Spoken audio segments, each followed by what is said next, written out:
Hello YouTubes, this is Siebenlore bringing you more World of Warcraft lore, and today I would like to discuss the different class and race combinations that Blizzard has introduced over the past couple expansions. More specifically, I want to look at the lore behind the reasoning for the introduction of these new class and race combinations. With the first video of this series, I would like to examine the Turin Paladins and how they came to be in the Cataclysm expansion. Before we talk about how the Taurens became Paladins, I find it necessary to talk a little bit about the Tauren people themselves. Without getting bogged down by all the lore behind the Tauren race, I do feel like understanding Tauren society is paramount to understanding how they became Paladins in the first place. Now, the Tauren are an ancient race, one of the oldest races known in Azeroth. Because the Tauren race is so ancient, there aren't a lot of details on how the Tauren race actually originated. What is known, though, is that the Tauren as a race worship the Earth Mother.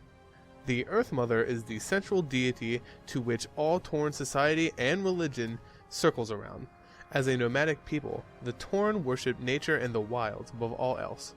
This belief in the spirits of nature and the Earth Mother is central to the Taurens practicing Druidism, which is an essential part to how the Taurens became Paladins.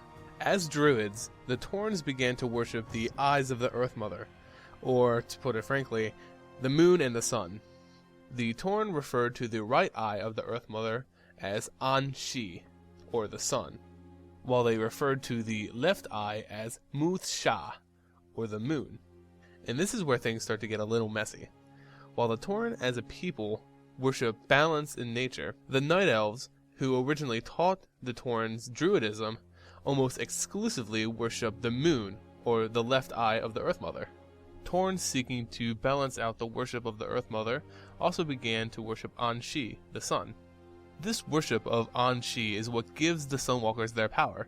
It's the same power that is given to priests and paladins of other races. It's the power to control the light. Now, the worship of An-Shi is nothing new to the Tauren people.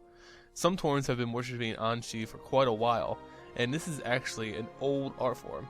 This path was prominently followed by the traditional Tauren healers, known as seers.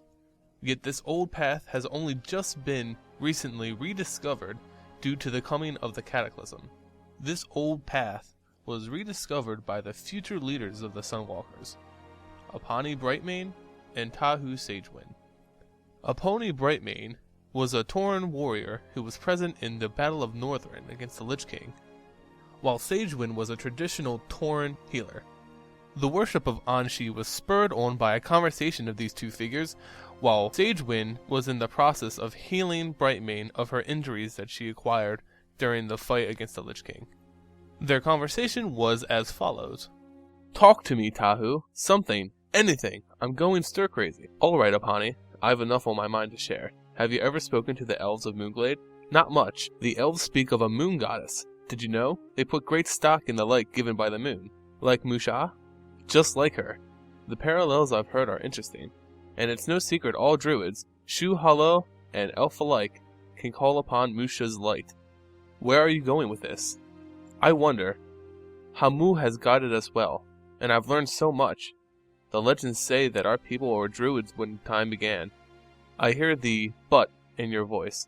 "But what Hamu teaches is what the elves know. The Night Elves. They put such stock in their moon goddess as creatures of the night. Do you think his teachings are wrong?" No, nothing like that. He is an elder for good reasons, sister. Musha is one of the Earth Mother's eyes, and she watches over us. That isn't sinister. But we're nothing if not people who strive for balance. Our warriors fight only when there is need. Our hunters take only what the tribes require to live, and use all they can when they do.